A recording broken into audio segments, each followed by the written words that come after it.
Hi, everybody. Good afternoon. Thank you so much for coming, and hello to everyone that is watching live, and it's quite a few people. Thank you for coming here to remember a truly great man who impacted directly thousands and tens of thousands of people and indirectly millions of people. And we are going to be hearing from some of those stories firsthand. But before we begin, I want to have a fellow Turning Point USA board member, Tom Sadeka, open us up in prayer for today. So Tom, please come up and give the invocation. Thank you, Charlie. Does this mic stand work? Very good. Good afternoon, everyone. I first would like to extend my deepest condolences to the family and the friends of Bill Montgomery, and also to all the beneficiaries of having Bill in their life, myself included. I was fortunate to know Bill as a colleague, as a client, and as a friend. And Bill was one heck of a deal maker. I'm sure 5 minutes after getting to heaven and setting his bags down, he was already talking to the powers that be about getting involved in this election. So God bless you, Bill. I would like to share Psalm 23. The Lord is my shepherd, I shall not want. He maketh me to lie down in green pastures. He leadeth me beside the still waters. He restoreth my soul. He leadeth me in the path of righteousness for his name's sake. Yea, though I walk through the valley of the shadow of death, I shall fear no evil, for thou art with me, thy rod and thy staff. Thou preparest the table before me in the presence of mine enemies. Thou anointest my head with oil, my cup runneth over. Surely goodness and mercy shall follow me all the days of my life, and I will dwell in the house of the Lord forever. And if I could ask everyone to stand and join me in the Our Father.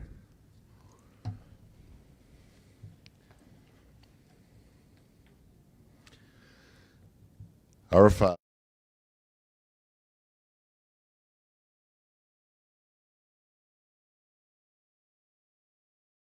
in heaven, give us this day our daily bread, and forgive us our trespasses, as we forgive those who trespass against us.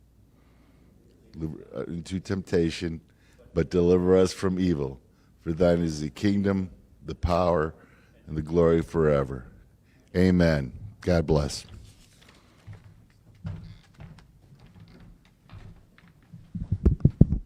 So I am going to spare everyone having to listen to me sing. So we'll all sing together and enjoy the music here.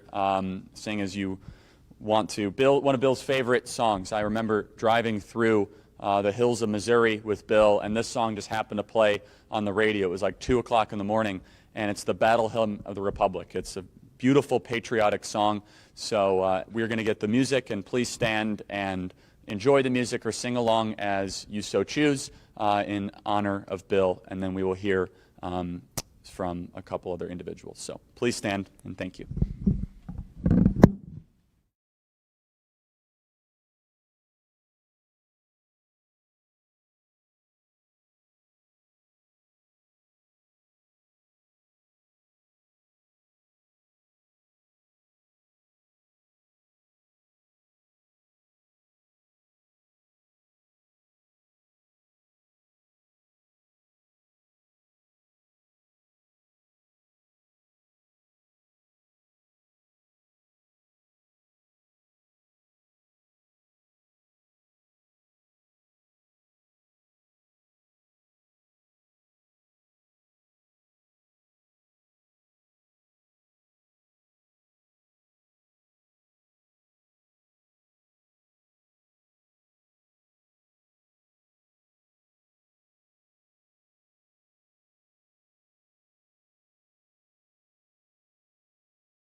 Please be seated. So for those of you that knew Bill, you know that he had more friends than I think even his friends realized. The more that I travel, and especially the last couple weeks, I have received some of the most incredible emails from people that I did not even know had their lives touched by Bill. And they were people in all sorts of different walks of life. And we want to give some time today to hear from some of those people that Bill was able to really believe in and really just make their life better by capturing their imagination and giving them a platform. And today this event is brought to you by really one of the things that Bill was most passionate about, which was Turning Point USA. He wore that Turning Point pin everywhere he went. It was part of his uniform. There was not a Starbucks barista or a local tech salesman that had not heard the entire sales pitch for Turning Point USA. And we are also going to hear from Brad, Bill's son-in-law, for also another dimension of Bill that some people in this room hadn't always seen, which is the family dimension of where he really was a caring grandfather and family member to so many. So I want to begin with a friend of mine and someone that I met through Bill Montgomery. Bill, originally, as you well know, there is no Turning Point USA without Bill. It is that simple. And we drove up one night late up to a place called Bull Valley to Gary Rabine's country club. So Gary, please come up. We'd love to hear you say a couple remarks. Gary and I both have just been so sad in the last couple weeks, and I've been so comforted by your phone calls, Gary. So please come up and share a couple words. Thank you.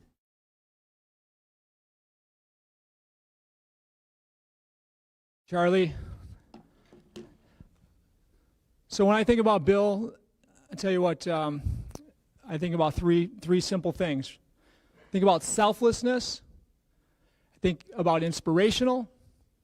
I think about visionary. I'm a crazy entrepreneur, and as an entrepreneur, I'm looked upon as a visionary in my industries that we serve. And it's a blast to be visionary in things that you know well and all that. But and so as an entrepreneur, I meet many other entrepreneurs, and the best of them are great visionaries. But without selflessness, doesn't get them very far. Without being able to inspire others, doesn't get them very far. But boy, when you have these three things together, it's amazing what you can do, right? Amazing what he did with a young man at 18 years old in Charlie Kirk, a smart young man.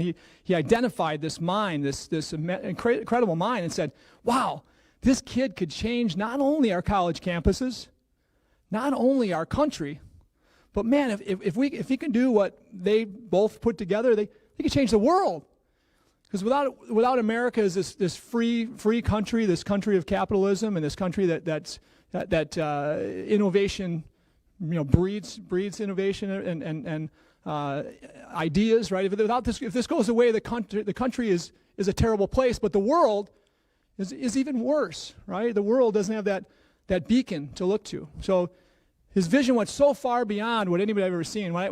So it was a day 7.5 years ago, pretty close to 7.5 years ago exactly, that it was a cold night in February, and I had a big deal going on. I had Newt Gingrich coming to my club. My wife and I own a golf club. Had Newt Gingrich coming to speak to raise money for a sheriff that I was the chair for his campaign, and I thought that was the biggest deal of the night. Newt Gingrich coming to Bull Valley up in Woodstock, right? That's pretty cool. Raising money to maybe a sheriff, an honest sheriff, to beat a corrupt sheriff that I knew was a corrupt sheriff. And guess what? We won that election by the money we raised at that event. That was pretty cool. But the best thing that happened by far was meeting this young man and his mentor at the time and visionary, this 73-year-old man. It's an amazing time in my life. I'll never forget it, and I'll never forget my life after that changed from there on. So when I look at my life today and how it's changed, the people I've met, the great Americans I've met through this dynamic duo of Charlie and Bill, right? I look around this room and so many amazing people that I've got to be great friends with, that I would not have been friends without these two. And so for me, I had a platform to talk about with my friends this young man that could change our country's direction. And I knew that this could be changed because my adult kids, 3 kids had gone through college. They all had educations from good schools, and my wife and I, who were uneducated as far as the college education, were really bothered by the message they'd been receiving from the college campus they went to. So I knew there was an opportunity. I knew that, boy, the idea that these two had could change our country's direction. And to see where it's at today, to understand the vision of these two, anybody would look at them and me when I was expressing their vision, and they're like, "You're crazy." Yeah, they could do some cool stuff, I'm sure, but they're not going to get to be 10,000, 20,000 kids and every campus in the country. That's never going to happen. Boy, they went way beyond everybody's expectations. They continues to go forward in a direction like nobody's ever envisioned, with this young man carrying the vision of his and his buddy Bill's vision forward. It's going to be an amazing thing. So Bill also went further than that, right? I mean, he would capture the minds of a waiter, a waitress when I was with him, talking to them about, hey, what do you do? Are you going to school, right? And they'd say, well, I'm thinking about going to school. And anything else you like doing? Well, yeah, I like technology. And he'd be like, well, you don't have to go to college for that. And he'd get them talked out of college in about a matter of 10 minutes, right? So again, he was a guy that inspired so many people, and myself included. I got to tell you, in the last year or so, he's been on this, actually probably a year and a half, he's been on this subject of turning Illinois red. And so he's telling me, Gary, we could turn Illinois red. I'm telling you we could turn Illinois red. And he's got all these ideas. And so we started meeting on every, let's say, two, three time a month basis on this concept of turning Illinois red. And as we continued to talk, his vision kept going further and further and further. And eventually, a year ago was, and Gary, you should be the governor. You can be the governor. A hillbilly like you could be governor. You could reach, the labor forces and CEOs. And he gave me this vision. And I'm not sure that's in the cards for me, but I'm telling you what, I definitely am putting together a plan with other great minds, some of our friends in this room and others, that we think we can change the direction of the state of Illinois. And I was inspired the whole way. But with Bill's death, I'm inspired even more. Because this guy, I'm telling you, he had me, definitely interested in changing Illinois, turning Illinois red, right? But most Illinoisans would say, come on, that can't happen. Not Illinois. But with Bill's vision and the things he expressed to me and many others over the last year, I think we could do it. I think we can actually do it. So again, there's so many lives that are affected by this selfless, this selfless guy, this guy with such inspiration, and this guy with such vision. We can't let it stop. So everybody in this room's got to look at yourselves and those around the table and say, man, talk about it. What did he do for you? What did he do? What did he tell you? What's the story he told you that inspired you? And how are you going to be different because of Bill, right? Because I'm telling you, every one of us could be different and better if we could just think about how can we be more selfless in our lives? How can we inspire people that don't have a lot of people inspiring them in their lives, right? How can we inspire some people to be better than they would be without us? Because that's real leadership, right? And then how can we use our vision to help others get to be better? How can we make our little cities we live in better, our states we live in better, our country we live in better? And this is Bill, right? His goal is to make this world a better place before he left it. And man, he did an awesome job, didn't he? So our goal going forward is to do the same thing, right? In our lives, our small lives, my small life, if I can make this world a better place before I leave, I can rest assured that I did my job here. And hopefully a man above is going to reward us with maybe a seat up there.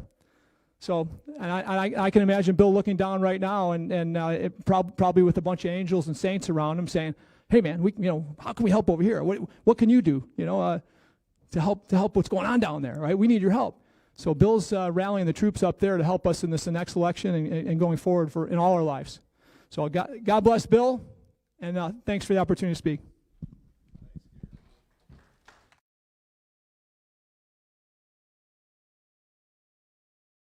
Thank you, Gary. One of the first people I met with Bill was someone Bill called Bobby. And in a different time, in a different life, it was almost like Bill believed in someone at the very similar phase of life that I was in 30 years earlier. So Bob, please come up. Bob Bunda has become a friend over the years. Bill thought the world of what Bob had achieved professionally, and they did a lot of different things together. Everyone, Bob Bunda, thank you.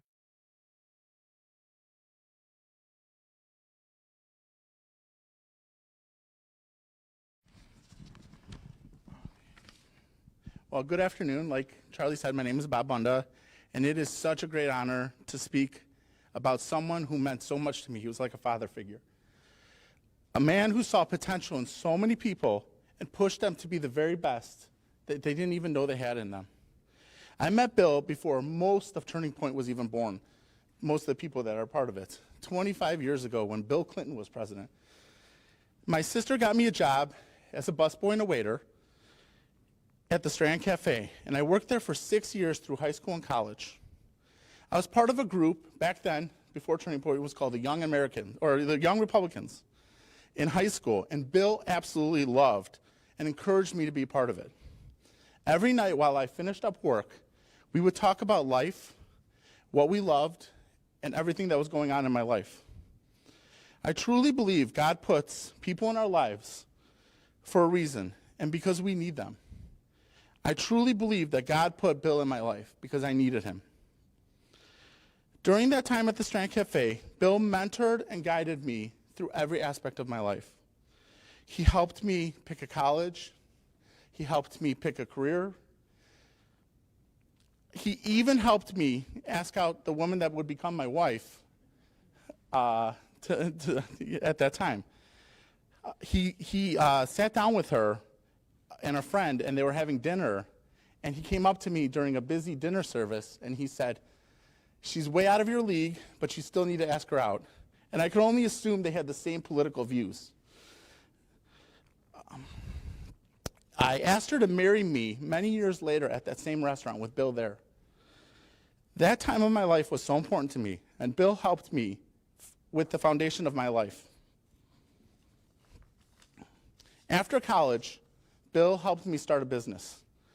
And after years of helping me with this business, one day he came into the basement and he told me that he went and heard this most incredible speech by this wonder kid. I met Bill and Charlie a few days later at a Panera and absolutely was blown away with Charlie's brilliance. I remember sitting there thinking that Charlie was going to change the world. And boy, did Charlie and Bill change the world. God put them together to build Turning Point into what I believe is the most important developer of future leaders in this country. And it gives me great hope as a father of 7 kids, young kids, that we have Charlie. Bill could see the future in no way anyone else could. For example, not many people know this. Bill made homemade Trump for president signs 8 years before Trump won the presidency. He put them in his yard. I mean, who could see that kind of vision? Only Bill. Charlie always says there's no turning point without Bill Montgomery. And while that may be true, there's no Bill Montgomery without Charlie Kirk. Charlie and Turning Point allowed Bill to fulfill his passion of mentoring and guiding young adults like me 25 years earlier. What made Bill so special is he saw greatness in people they didn't even see or believe in themselves. He was put on this earth to be a mentor, and he was the very best at it. I will forever be grateful for everything Bill has done for me in my life and for all the people he's changed. I truly believe that the last 8 years with Turning Point, and I've talked to him about this many times, was, especially the last 4 years, were the best years of his life with President Trump in office. He truly was blessed and had the most amazing family. Edie, his wife, and his kids, they were selfless, and they gave Bill the ability to go out on the road in his 70s when he could easily been retired. I believe that God took him from us much too early, but there had to be a reason, because he needed him, just like we needed him. I miss him, and I love him so much. And I take great comfort that the world was forever changed because of Bill Montgomery. And his legacy continues with Charlie and everyone else he's mentored. I hope you are all as blessed as I was to find a mentor like Bill. God bless. Peace to you all.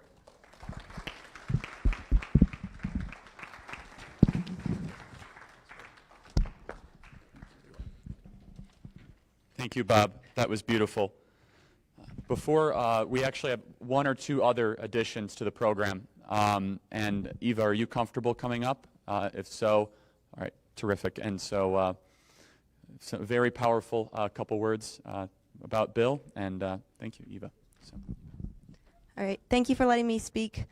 I've only known Bill for less than a year, but I have never met someone that has influenced my life in such a powerful way. Bill offered to mentor me, and he would call me every single week, and I always remember he would say, "Eva, I have an idea for you." And he said, "Here's what we're going to do." And he really was the most selfless person that I know, and he had a vision. He had a vision for every single thing. The last time I was with Bill is at a meeting that he organized to turn Illinois red. And I believe that everyone in this room also believes in the vision that he had. And he's impacted my life in so many ways, and I will never forget that. And my friend, she couldn't be here today, but she went through a super hard time in her life, and Bill was there for her. He called her every single week to check on her and make sure that she was doing okay. And I know me and her and everyone else in this room will never forget the impact that he made on our lives. And I think that to honor his memory, we should live our lives like he would have wanted us to live, patriotic, with serving God and our country. Thank you for letting me speak. That's great. Thank you. And Susan, Susan Petty, I've known for years, and Bill and Susan were up to lots of things. So, everybody, Susan Petty. Thank you, Charlie. This is an honor. I wasn't expecting, and Charlie asked me, but I don't know how many years ago it was. I was working for Open the Books for Adam Andrzejewski. We were in Champaign, and we were invited by a friend of mine, ours, that was the alumni head of U of I, to a Kiwanis luncheon. And Adam was excited because he found out Charlie was going to be the speaker. And I didn't know Charlie, I didn't know Bill, but I ended up sitting by Bill, and Charlie got up there, and we were all like, oh my gosh. And the room was amazed by his talk, and the U of I professors, I still remember them. They were still in shock probably. But it was a great luncheon, and Bill spoke to me then, and we became friends over the years, and he would talk about Charlie and his vision. And so years went by, and I hadn't heard from Bill, and I got on, like I'm always on races, and I'm on Mary Miller for Congress, and I happened to call Bill to tell him about Mary. I said, you need to meet her. And so he became a very integral part of our campaign, and I think I had 2 or 3 phone calls a week from Bill. I've saved all of his messages, and I listen to the messages every once in a while just to hear his voice. But the meeting that Eva was talking about in Champaign, where we got a group of grassroots together about flipping Illinois red, still sticks in my mind, and I, like Bill, have said for years that we can flip Illinois red. And so to honor his memory, that's what I would like to join together and ask everyone else, as grassroots and everyone else, join Charlie, join the groups with Gary and Mary and good candidates, and let's do it for Bill. Thank you. Thank you, Susan. Thank you. Rick, would you like to say a couple words? So I was approached by so many people that have been amazing stories with Bill. So Rick, and then Jeff, and then we'll have Brad. Thank you. Rick, you're a dear friend. Thanks. My name is Rick Lighthart. We live just down the street from Bill. We've been to his house many times. Charlie and I have had meetings in Bill's basement, and so we know Bill as a friend. I ate many meals at the Strand, so I thank you. I thank you for the meals that you served me. I really appreciate that. We've been out with Bill and Edie on dinners many times before Charlie came into the picture. And then Bill said to me, Rick, I met this guy, Charlie, come on with me up to Schaumburg. And so we went up to Schaumburg, and that's how we met Charlie. And we were coming home, and I said, Bill, I don't know what you got, but you've got something that I think is called the spirit of discernment. Hebrews 5:14 talks about distinguishing the difference between good and evil. Hebrews 5:14, distinguishing the good. And we discussed actually the distinguishing the difference between this good and evil. And that this Charlie guy, he's, I don't know, I didn't know Charlie's faith. I didn't know his background. I met Charlie's father and his mother, and I said, I need to know where this kid goes to the church before I put anything behind it. And Bill and I would actually talk about the spiritual component of this, of what's going on. So I have been blessed to know Bill from a spiritual component. which sometimes we don't always talk about. And when you find a human being who's filled with the spirit of discernment, he was able to discern this future, not just Charlie, but he was able to discern, okay, there's something bigger at hand here. And I really knew it when he put a big Trump sign outside of his yard just down the street from mine. I said, Bill, what are you doing? We live in Cook County. What are you doing? And so it wasn't long before I think we put one in our yard too. Okay, so I knew Bill from a point of view of a spiritual point of view, and he was my friend. And Edie as well, and we would be out to dinners, and he would down the street, and I would see him when he's cutting his yard, or we'd run into each other at the gas station, and I'd say, hey, what are you doing? How's Charlie doing?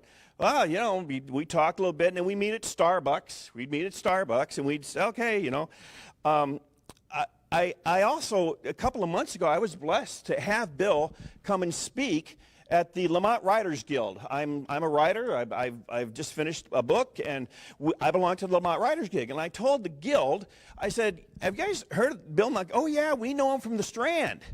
And some of them couldn't make the connection to Turning Point. They knew the Strand, but they didn't. And so I said, well, why don't we have him come in and speak? And I was so blessed to hear Bill's background from Florida, his life down there, on what he did. So I knew Bill on how his life developed prior to Turning Point, and I could see the power in him on how he could discern this thing called good and evil, right?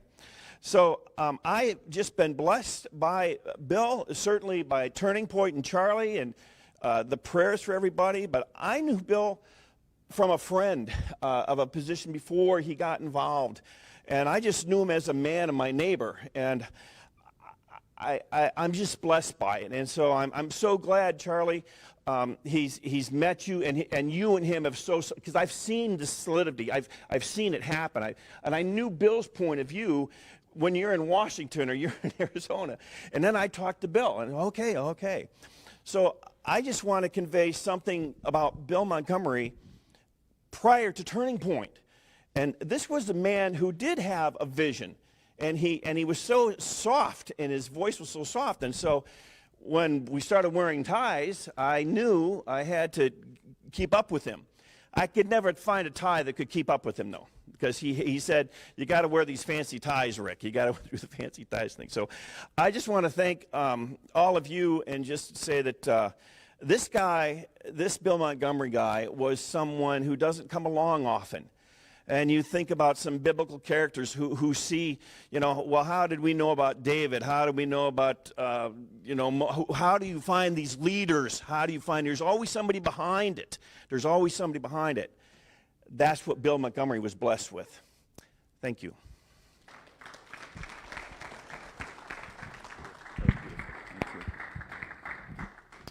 Jeff, do you want to say one or two words? Thank you. I've known Jeff for many, many years, and Bill and Jeff grew very close. So, Jeff. I'm Jeff Christensen. I coach NFL quarterbacks privately. I coached Charlie from age 15 to age 18 when he was a kid, and I told him one day at practice, you could be president of this country one day. And he said, what are you talking about? And I said, all these kids, you're magnetic to these kids. The way you look them in the eye, the way you talk to them, the way you know when to interject humor, when you need to be serious, when you need to know that Jimmy Garoppolo needs a talking to be brought back down to earth a little bit because he was God-gifted beyond imagination. And so then Charlie developed his company with Bill, and then through our relationship, I met Bill with Charlie. He said, so now how did you know? How did you know Charlie? How did you see it? And I said, well, how did you see it? I mean, you're more valuable in this than I am. And he said he just has a goodness about him. And so over the years, as Charlie is off around the country doing what he's doing and I'm off doing what I'm doing, this year was a special year because Bill and I probably had coffee at Starbucks probably 80 times in the last 2 years. Whenever I would walk in to get coffee and I'd be late for a meeting, Jeff, I need to talk to you. An hour and a half later, I'm canceling meetings, right? And so he's got this idea. And I'm like, all right, well, for the NFL quarterbacks, And so this year I had the it was very odd, very rare. I coached Garoppolo and Pat Mahomes, and so I had both both Super Bowl quarterbacks. And so he wanted to take me out to breakfast to talk about, wish me good luck at the Super Bowl. He said, well, who are you rooting for? And I said, the guy that wins. I mean, that's pretty easy. And so what I like to say to you guys is this. Rarely do you meet somebody that when they say something to you, you know they mean it. There's no doubt in your being, in your aura. When they say, I love you, you feel it, you see it in their eyes, you see the glow. He loved his family, like beyond, just in a place beyond. And I always respected that about him. I told him that. And his deep love for Charlie and his commitment to this country. And rarely in my life, and I've met a lot of people, right, because of my work, in high places, powerful positions. Rarely have I met somebody that when you walk out of a meeting, talking to them, speaking with them, being around them, do you know, without question, what he said is how it is. There's no gray area. There's no dishonesty. There's no, and to your point, he would say to me, Hebrews 5:4, I say, yeah, that's right. And we would always talk, about those moments. And then that's what I cherish about the man that I grew very, very, very close with, the fact that it is what it is with him. There's no middle ground. It's this way. And his ability to be polished and professional and see the good in people. Really, I feel very blessed to have known him, and wish all of you the very best on your quest. And as he would say, God bless. And happy I got to know you. God bless, bud.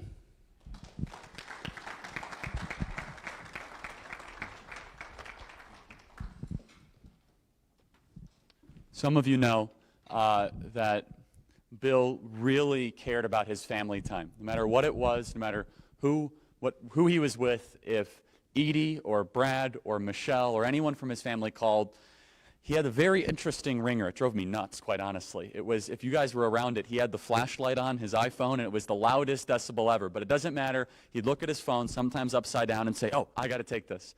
And we're so blessed to have Brad Sargent here. And the last couple weeks, our condolences go out to Brad and Michelle and Edie and the entire family. Brad, please come up and share just how you got to know Bill and also how amazing of a family guy he was. Thank you, Brad, so much. Thank you, man. Yeah. Thank you.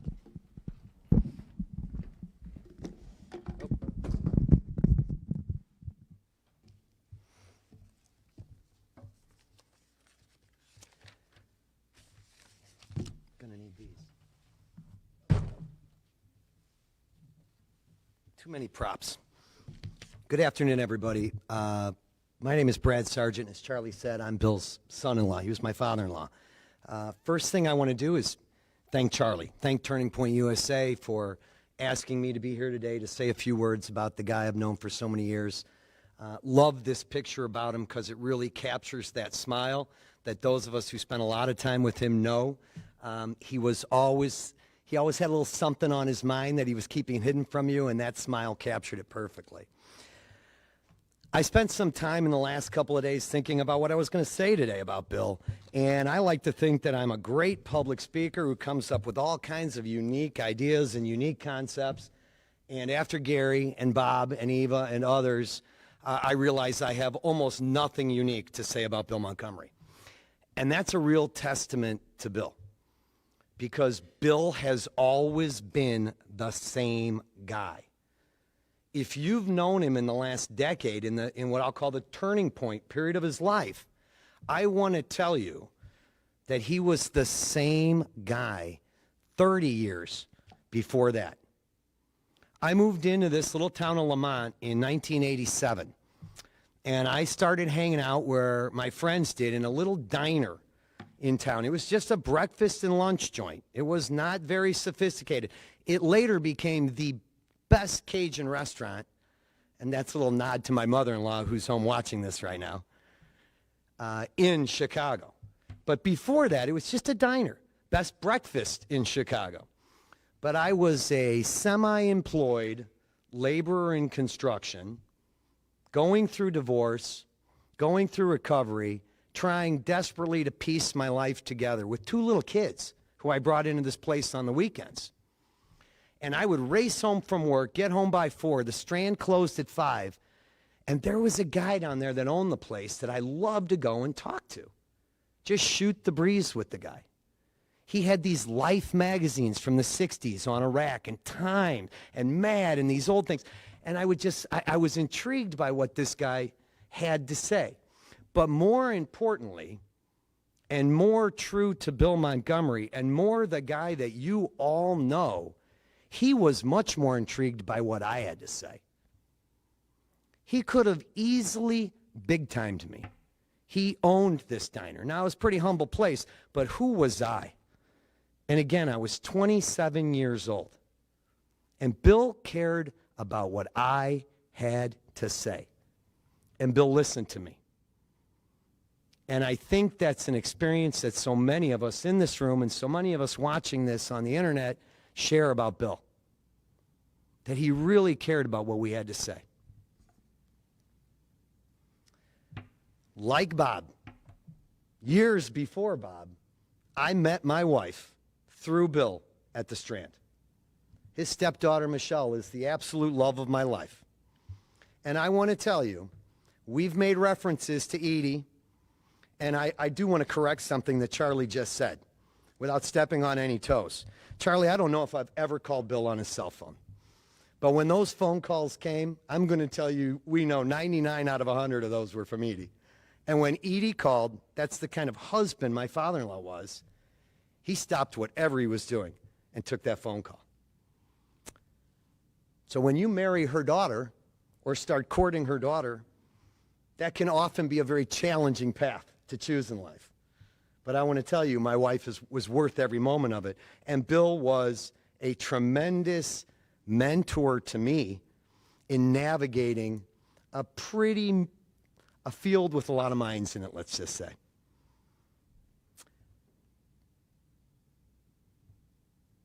Bill Montgomery was not a great man. Bill Montgomery never sought to be a great man. That was never Bill. Bill was a really, really good man. And Bill was good at making you great. And that's what Bill sought to do in life. He never wanted to be great. And I've got to tell the truth of Bill that I know it. And Bill would sit here and he would not want to hear about what a great man he was. But boy, would he love to hear about what a good man he was. And I'm so, on behalf of the family, I can't thank you all enough for your great words about Bill. Because you're describing the good, good man. He was from Peoria, Illinois. Those of you that know Central Illinois know there's a famous first radio station and then TV station still in existence. Their call letters are WHOI, Heart of Illinois. Bill was a heart of Illinois guy, and Illinois is the heart of this great country. He was a small town guy who never put on big time airs, who always wanted to make you comfortable. And we've heard the stories. Whether it's up at a country club with the former Speaker of the House of Representatives, or it's at the barista or the busboy in the local restaurant. He treated everybody exactly the same. Those were small town values that he took with him everywhere he went. Every room he was ever in. He wanted folks to be at ease. So in my great original concepts about Bill, I'm going to repeat some of the things that have already been said. I tried to figure out what were the things that Bill really was. One, Bill was colorblind, for those of you who didn't know. So there's a secret out of the bag right there. So Bill would just love that I'm wearing this brightly colored tie, brightly colored socks just for Bill. And again, for Bill, I put on my red, white, and blue American flag belt. Because Bill, one, was a patriot. He cared about his town. He cared about his school districts. He cared about his county. He cared about his state, and he cared most about this incredible country. That is a patriot. Bill was a true patriot on all things local to all things federal and international. And then again, a word that we have heard several times today, and Gary, you nailed it. Bill was a visionary. He saw things that no one else could see. A little more on that in a moment. 3, Bill was invested in other people. Bill was the personification of the term active listener. He didn't just sit there and throw a question out to you, and then you could tell there's people we engage with who are constantly thinking about what they're going to say next when it's their turn. Bill was never that guy. Think about all of your interactions with Bill.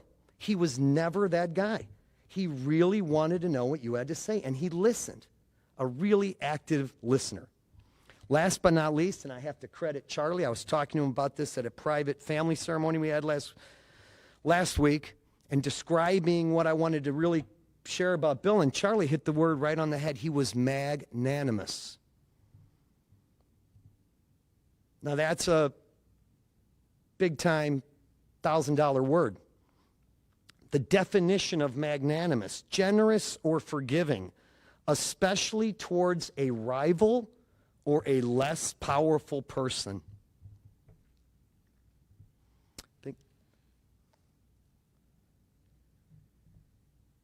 Two stories that I'd like to share with you that sort of encapsulate all 4 of these things about Bill. In 1988, sitting in the Strand Cafe, shooting the breeze with a semi-employed, recently divorced construction laborer, Bill would sit and tell me that Lamont, downtown Lamont, was on the verge of turning a corner, and it was going to revitalize. Now, guys, I want to tell you, 1988, downtown, down the hill in the Valley, Lamont, was about 50% boarded up. And the most thriving businesses were the barber shops, the bars, and the tattoo parlor. It was not what one would characterize as a destination location. And most of the new construction going on then in Lamont was up the hill. The new strip mall, up the hill with the grocery stores and all the shops. And I said, Bill, no. America is giving up on these small downtowns. America's moving up the hill. And we would have this great, rigorous debate about it. And Bill was exactly right. I mean, within 5 years, Lamont became a destination location. By the mid-'90s, by the time Bob was working at the Strand, it was popping.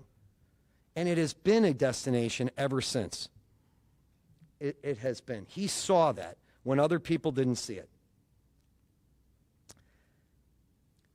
Fast forward from 1988 to 2015, Bill and I were having a cup of coffee on the back patio at our family lake house out towards Peoria. And Bill was telling me that a commercial real estate baron from New York City was going to be our next president. And we had very rigorous conversation about that.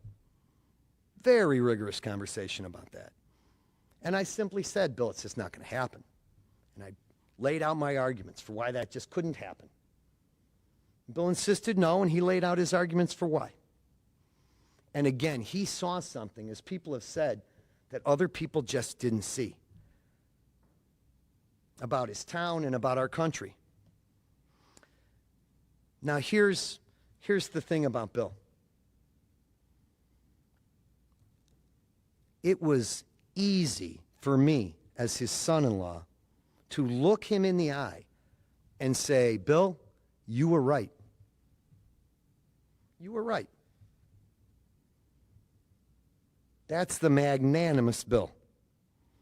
And I'm going to tell you, I can speak from the male perspective, not to be sexist. For humans, it's tough. It's really tough for us to admit we were wrong, especially with a family member. That was my father-in-law. That is my father-in-law. And to be able to say, you were right, I was wrong. Bill was the incredibly rare person. It's really rare for somebody to be so selfless, as we've all acknowledged, and to care more about us than him. That's very rare. But I think it's even more rare to be the type of person that you can know and know well, and you can go hat in hand and say, you were right. I am not that kind of person. I'm just not. I am not. So, like Gary said, how do we honor Bill's legacy? What can we really do to honor Bill's legacy? Be patriotic. Be visionary. Be invested in other people. And be magnanimous. Listen to what people on the other side of any argument have to say, or on the other side of that coffee counter. Be the type of person that can make it easy for them to come to you and say, I want to talk to you more. I'm starting to see what you were saying. Instead of bashing your thoughts. Bill never bashed any thoughts down my head. Never. Never. That was never his style. So my question for myself as I try to honor this guy that I love, and I shared with Charlie, it just hasn't hit me yet, but I know it's coming. He's Papa in our family. Papa to my 5 children. Papa to my 3 children with his stepdaughter, Michelle. And we miss Papa. He's at our home all the time. We don't live far from here, and we miss Papa. But the way that I'm going to try to honor him every day is to be more like him. To stop thinking so much about what it is I have to say and listen to what you have to say. And if I'm right about something, and I know it in my heart and feel that conviction, I don't have to bludgeon you with it.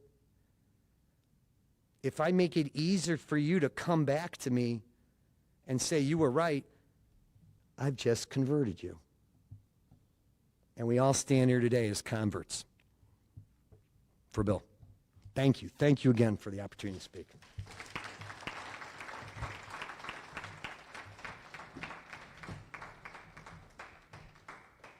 Thank you, Brad. That was terrific. So you can see a constant theme today of people that needed to be believed in, families that were formed, literally 2 marriages that we know of just today, thanks to Bill. Bill was a creator. He was somebody that wanted to lift up anyone he came in contact with. So I'm going to share just some of my favorite stories with Bill, talk about the legacy that is still going on today, thanks to Bill, and what he was really and truly passionate about. Some of you have heard these stories before, but some of them are pretty awesome, I have to say. They make it, what Bill did for me and for this country was incredible. So I first met Bill on April 17th, 2012.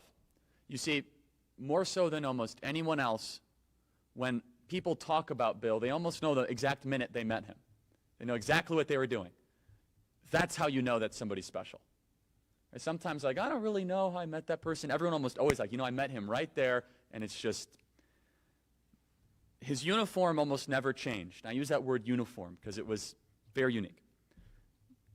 His turning point pin, eventually. Starbucks coffee, of course. Heavy whipping cream, 2 Splendas. I think I got that right. A smile that kind of just made you stop in your tracks. I think that's such a beautiful picture that captures it. I don't think I ever saw Bill Montgomery wear a T-shirt. I think that it was always a blazer and one of these ties. This was actually one of his favorite ties. Very interesting looking. Colorblind. Thin eyeglasses. He went through a phase where he wore thicker eyeglasses, and then he went back to the thinner ones. Cole Hand shoes, which I think we're all honoring correctly tonight. Comfortable shoes. The latest watch, or iWatch of some sort. He had more gadgets than I think he even could properly catalog. An iPad, of course, in one hand. An iPhone probably in his pocket here. Another iPhone in probably the pocket right here.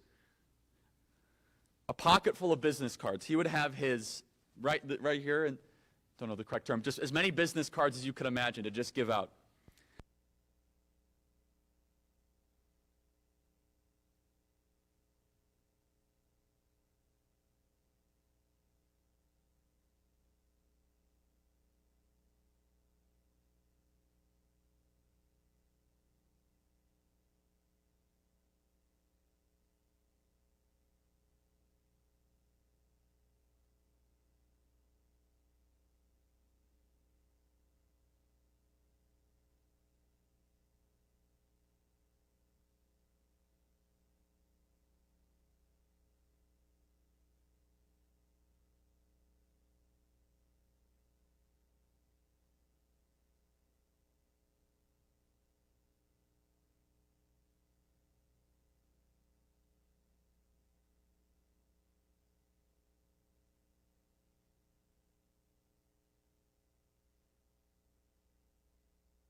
you have to start a youth organization, Marie.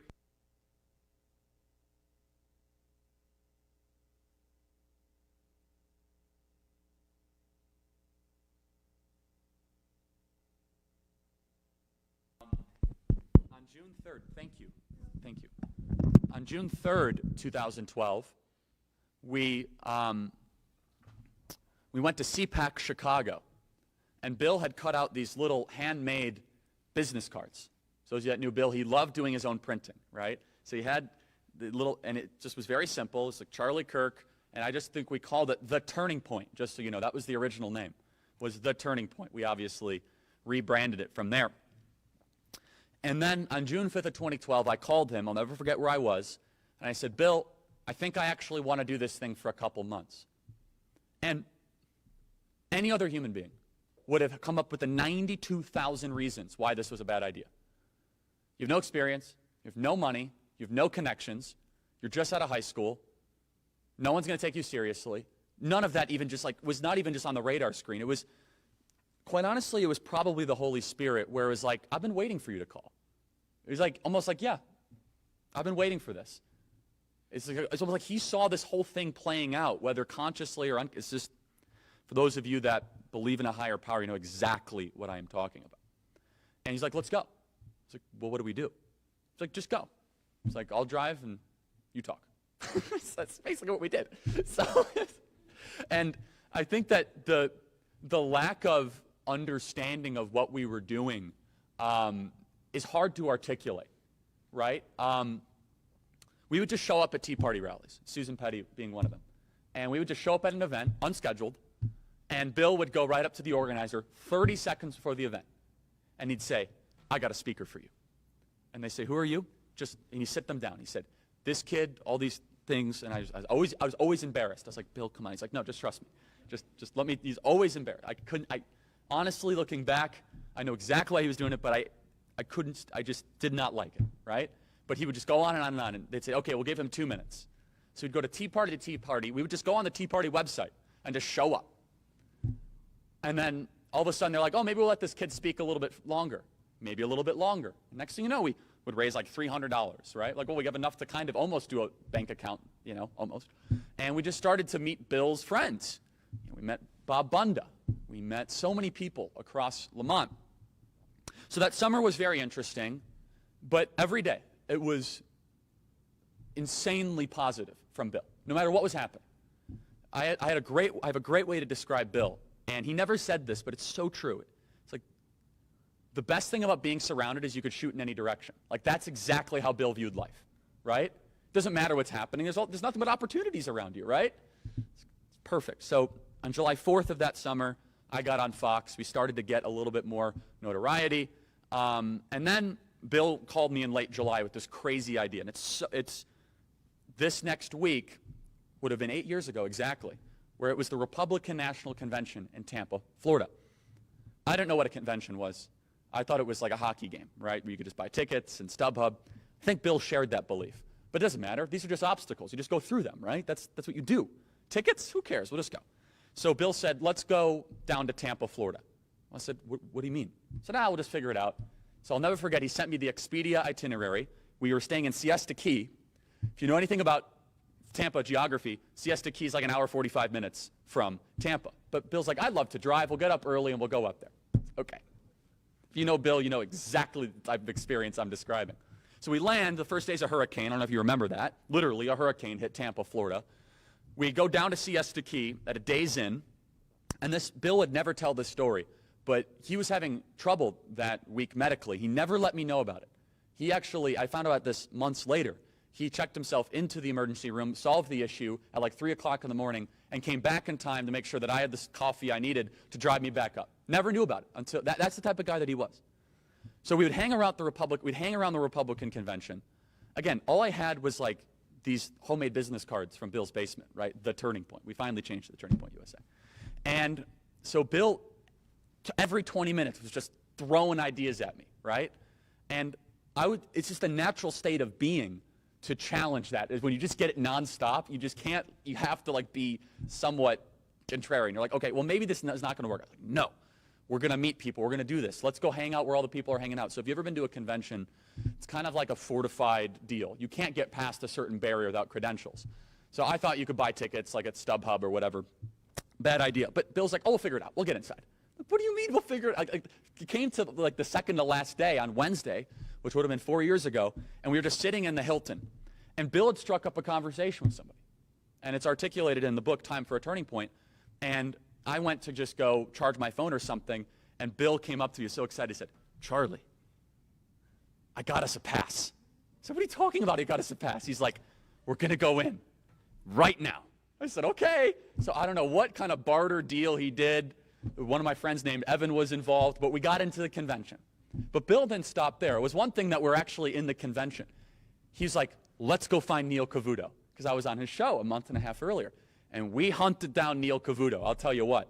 And Bill got Neil, and he got him cornered. And he said, Neil, you need to have this young man on this program all the time. And he's like, who are you? You know, and they actually hit it off after, you know, the initial. And Neil did. He had me on live from the convention, which is valuable space, and it's all because of Bill. And we actually have a picture of Bill and I there. I think it's in one of the things there. So that was a real good kind of launching off point. Early September 2012, went through a really tough time. Something happened in the media that I just was less than pleased with. And Bill didn't let me get down. I actually remember driving to Peoria with him that day. He's like, let's go for a road trip.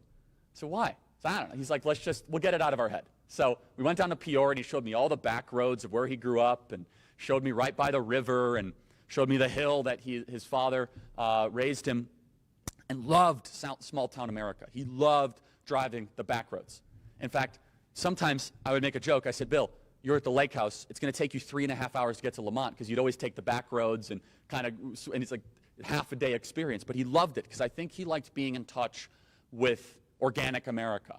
Like artificial America really bothered him, right? He wanted to know the stories, and he wanted to know the experiences. And so then this is talked about, and I only mention this because memories sometimes fade. I talk about this where I published it 5 years ago, but there was this moment where I was really done. Like I was like, we're not raising money. We have like $900 in the account. This was December of 2012. And Bill basically forcibly did not let me quit. Like that's as aggressive as I've ever seen Bill. Was like, you're not doing it. So Bill's negotiating position was like, you're not stopping. Like, I was like, well, what do you mean? It's like, we have no success. He's like, not going to happen. It wasn't not even like, I'm not going to let it happen. It's like, not happening. He's like, you're better than this. Because I was ready to just kind of like close it all up, and this was fun.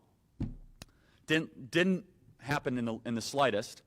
We then took a trip to New York City that we couldn't afford, but Bill said, we're going to go hunt down Neil Cavuto again. I was like, my goodness, the Neil Cavuto thing. It's true. And so we did, and Bill hunted down Neil Cavuto and got me back on the program and on Stuart Varney, and I still have those relationships to this day, and you guys know it's just snowballed into it. It just grew from there, and it was this relentless belief in young people. He was so focused on mentoring people that did not have direction. And Brad, you said it the best. It's like he didn't care as much about what his day was going, like he might have forgotten to do something or this. It's irrelevant. A successful day for him was like, did I make one young person's path a little bit straighter? Like a successful day for him was, did I help somebody figure out with more clarity of what they're supposed to do with their life? That's all he cared about. That's all he cared about. And so we have some of our Turning Point directors here that had a chance to know him, and thank you guys for coming. But he would always be bragging about the success of the organization. And I use that word intentionally because he felt so much pride in it. And he should. Without him, it doesn't exist. It's a biblical term, ex nihilo, out of nothing. It was like breathed into existence, right? And not only that, it wasn't supposed to exist. Through all of the different challenges, he was relentlessly positive as to what this organization could accomplish.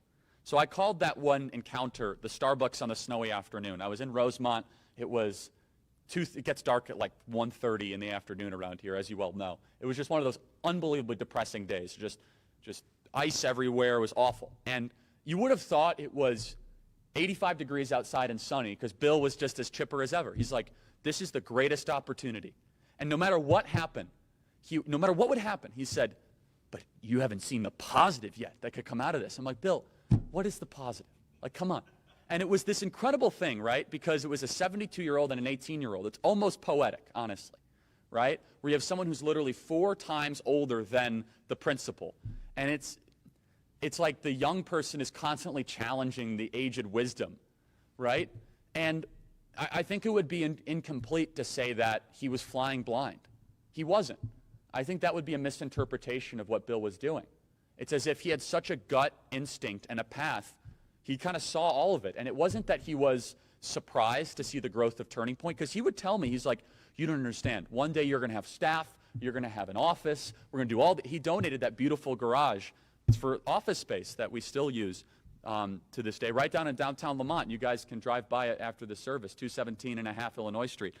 And I'll tell you what, that was one of the funniest things. Every time I hear that address, I smile, because Bill was so proud of the half.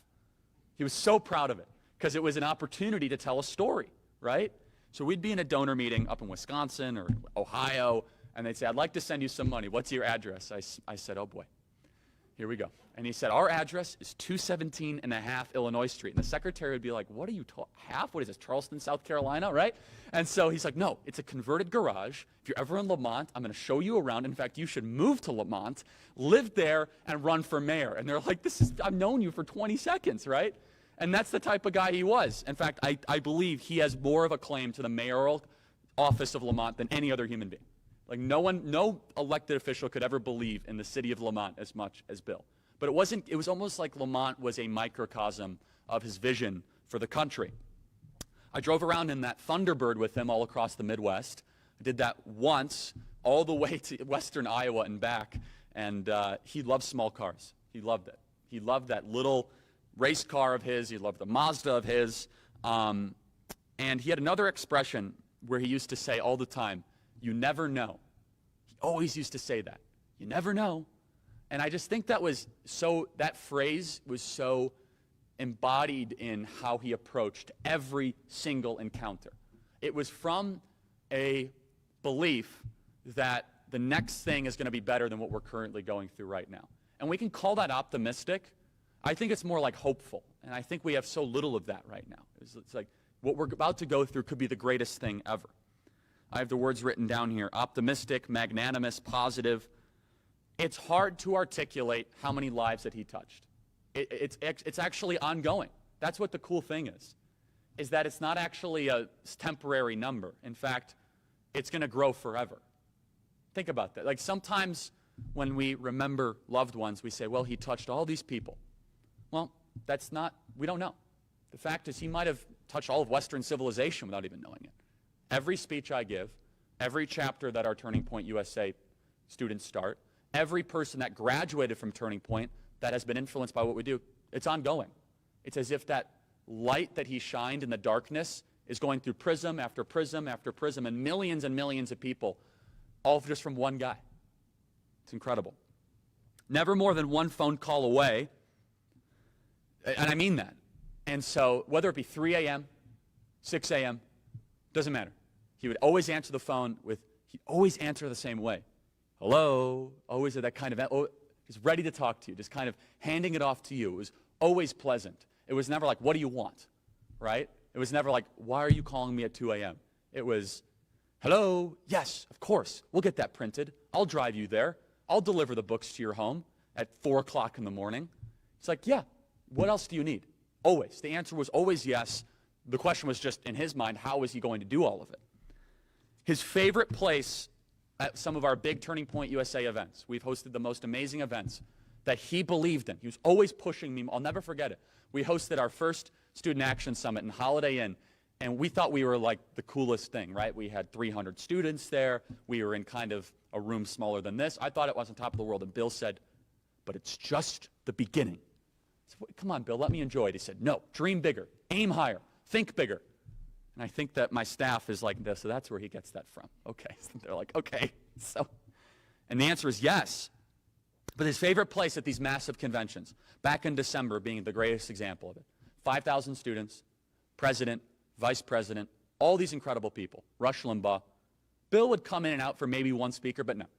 His favorite place at a convention, and all of our staff knew it, was in the absolute back of the convention where he would hold court, where he'd just go find a random kid and buy him a cup of coffee. When I mean random, right?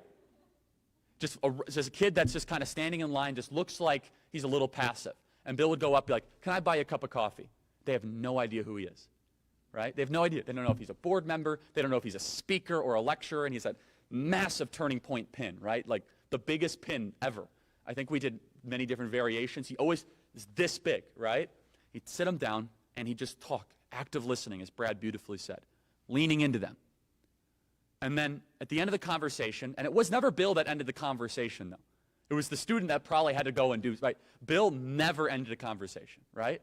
Unless it was something for Edie or something. He enjoyed the process of learning about other people.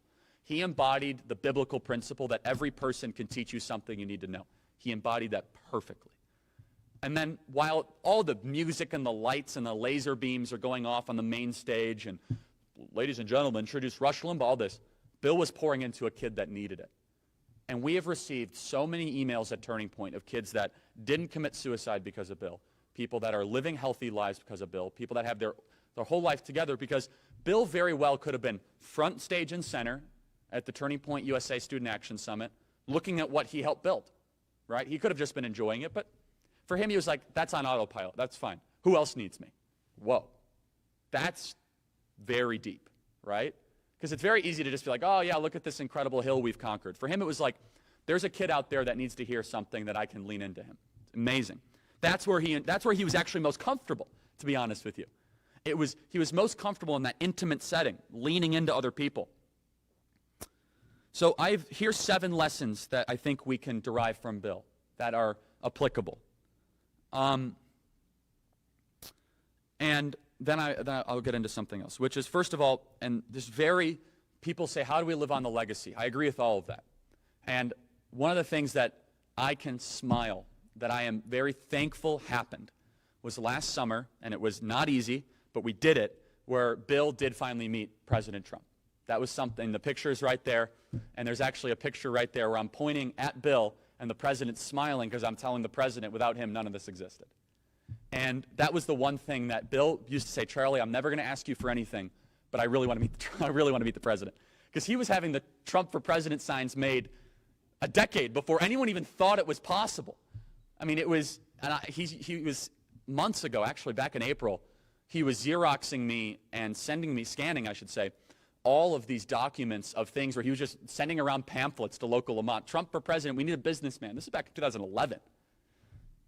But him meeting the president, I think, was very, it meant a lot to him. It really did. So the first lesson is this. We talked about this, but it's very applicable. Find one person today that needs you to believe in them and lift them up. And when I mean by believe in them, it's don't just check the box and move on, but like really get into it, right? Really lean into it. That was always Bill. Number 2, beautifully said by others, love your country. My goodness, man. If we could have a country that loved America as much as Bill, none of these, I just forget it. It's just the patriotism exuded from it. He was a true patriot. There's nothing he wouldn't have done for his country. And that's a really special thing.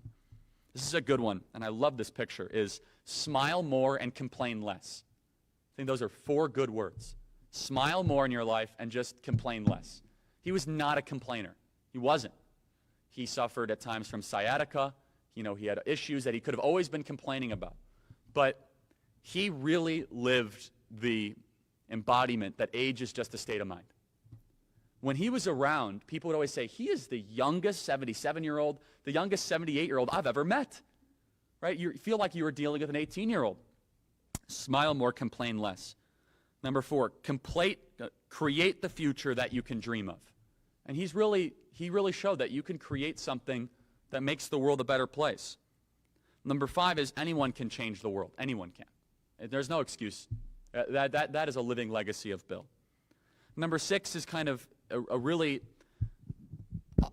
being on road trips with him and being all across the country, and it didn't really hit me. He actually hated flying. He hated it. He was claustrophobic. If he had to sit on an aisle with his left hand, and even with that.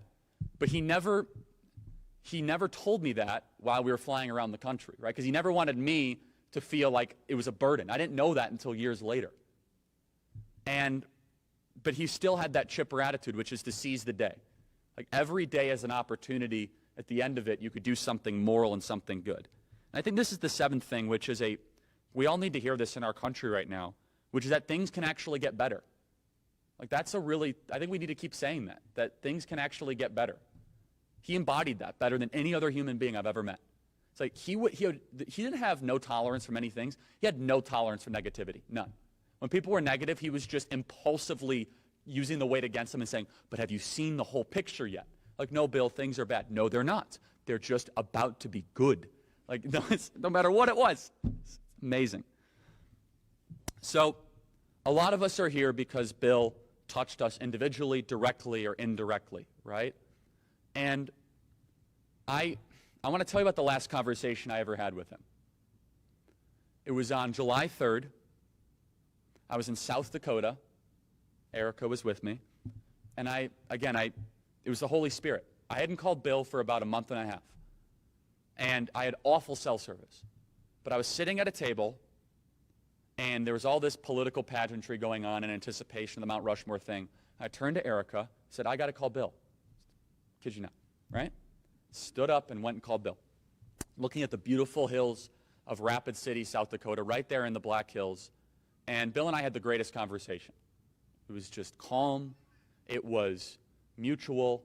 It was talking about the crazy things we've been through. And it was just no other way to describe it than the Holy Spirit that just said, you got to make that phone call right now, right? And at the end of the call, I'll never forget how it ended. I said, we were talking about all sorts of different things, and I don't know why I said it, but I said, Bill, you know I always have your back. He said, I know you do, Charlie. I know you do. And that was it. And so the way I interpret that is Bill would want all of us to continue to press on for the betterment of our country and for young people. That's what having his back is. Because, as Brad, you said it perfectly, he actually never wanted to be on center stage. In fact, he really didn't. It was disinterested him. Bill didn't want to be at the big flashing lights being like, oh, look at me. Having his back would actually be believing in someone who needs it. That's what that is. And that's all that he would want. So as we ask ourselves now, what can you do to make the world a better place? It's be more like Bill Montgomery. Care less about just kind of how the light shines on you and maybe what is good for the country. Maybe there's an 18-year-old right now that needs to hear from you. Maybe there's someone that's contemplating self-harm right now that needs that phone call. So he would call people every week that he'd only met once and check in on them. How you doing? Well, I'm not doing great. And he would be on the phone for an hour and a half, just believing and leaning in on them. It's incredible, pouring into them. So that's what I plan to do. I miss him. I really do, terribly. Brad, I completely agree. It has not set in yet. Hasn't. Because at times we would go a month without seeing each other, or 2 months. We would text back and forth. But a couple days ago, I looked at my phone, I was like, and then it began to hit me. I was like, I hadn't gotten a text from Bill in a while. And it was, no matter what it was, he would always be watching Fox. He'd always be watching something, and he'd say, keep it up. You're doing great. I love this. By the way, can you speak at these 4 different rallies, call these 6 different people? I have an idea. Call me. Right? No matter what it was. Perpetually planning and optimistic. One man did something so special for our country. One person. And he deserves credit for that. He does. He never, ever sought it. Never did. But that doesn't mean that we shouldn't give it. So every time you see a turning point leader, a person who's ever been touched by our organization, it's because of one guy that came up to me in April of 2012 and said, you shouldn't go to college, go do something different. That, I think, is the greatest call to action, to remember Bill Montgomery, that I think we could possibly remember. So I'd like to close in prayer, and then we will have a lunch service. So, and for those of you watching live, thank you, and apologize for any of the audio issues. So please join me in a word of prayer. Thank you. Dear Lord, thank you for Bill Montgomery. Thank you for the lives that he touched. Thank you for Edie, for Michelle, for Brad, and for the people that he believed in, and Bob, and Rick, and myself. Thank you for what the impact he had on our life. We pray that we can personify the spirit of Bill Montgomery every single day, because his legacy and his spirit lives on. We pray for our country. We pray that we can be better, more joyful, and cheerful people like Bill was. We thank you for sending your son to die for us. We thank you for the spirit that filled Bill every single day. We need more people like Bill, and I pray that we can do exactly that. In your name we pray. Amen. Thank you guys so much for coming today, and the best thing you can do as a way to remember Bill is he would want, I know this, I can hear him saying it, Charlie, thank you for the kind words. Now go get back to work. I can just hear him saying that. Now go keep doing what is good for the country, what's good for the state, and good for other people. Find someone today to believe in them, and God bless you guys. Thank you so much for coming, and please enjoy each other. Thank you.